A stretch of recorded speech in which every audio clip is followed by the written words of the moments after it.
The old sign creaked. Welcome to Shadow Creek. Population 247, or maybe less. The wind howled through the trees like the town itself was groaning. Everything felt old here. Old houses, old secrets, old fears. My family just moved here.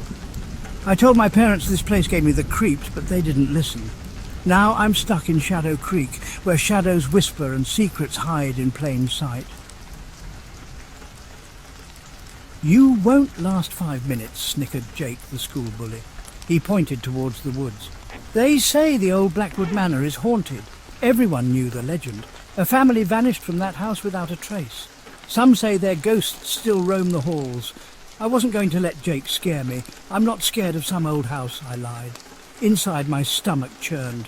Prove it, Jake challenged. Spend 10 minutes in the house, alone, in the dark. The old iron gate groaned as I pushed it open.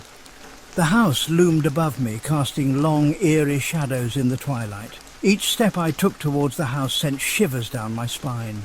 The air grew colder as I approached the porch. I could hear the wind whistling through the gaps in the boarded-up windows, sounding like mournful cries. The front door creaked open as if inviting me inside.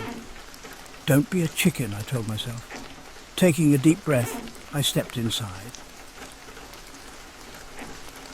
The air inside was thick with dust and the smell of decay. Cobwebs clung to every surface, and the only light came from the moonbeams filtering through the grimy windows. The silence was broken only by the sound of my own heartbeat. Thump, thump, thump, thump. As I walked deeper into the house, I started hearing things. Faint whispers seemed to come from the walls. Floorboards creaked beneath my feet, even though I tried to tread lightly. Each sound sent a jolt of fear through me. I felt like I was being watched, like something was moving just out of sight.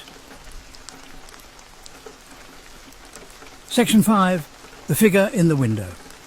I climbed the creaking stairs, each step echoing in the eerie silence. A cold draft made me shiver, and I felt goosebumps erupt on my arms. My hand trembled as I reached for the doorknob to one of the bedrooms.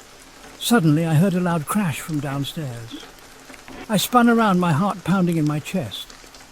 That's when I saw it, a figure in the window at the end of the hall. It was tall and thin with long, bony fingers. It stared at me with empty eyes, and a cold dread washed over me. I didn't wait to see any more. I turned and ran. I raced down the hallway, my lungs burning, my heart pounding like a drum in my chest. The figure in the window was gone, but I could feel its presence behind me. I stumbled down the stairs, tripping over my own feet. The front door seemed miles away. I could hear the figure getting closer, its footsteps heavy and slow. I had to get out of there. I had to escape. I finally reached the front door and fumbled with the handle. It wouldn't open. It was jammed. Panic surged through me as I rattled the doorknob, but it wouldn't budge. I was trapped. The footsteps were getting closer. I could feel the cold, stale breath of the figure on the back of my neck. There was no escape. I squeezed my eyes shut, bracing myself for the worst, but the attack never came. Instead, I heard a familiar voice. Gotcha! Jake jumped out from behind the door, a triumphant grin on his face. You should have seen your face! Relief washed over me, followed by a surge of anger. That's not funny, Jake, I yelled. You scared me half to death. Jake just laughed. You should have seen yourself running around like a scared little girl. As Jake continued to laugh, I noticed something strange. His shadow on the wall behind him, it wasn't right. It was elongated and distorted.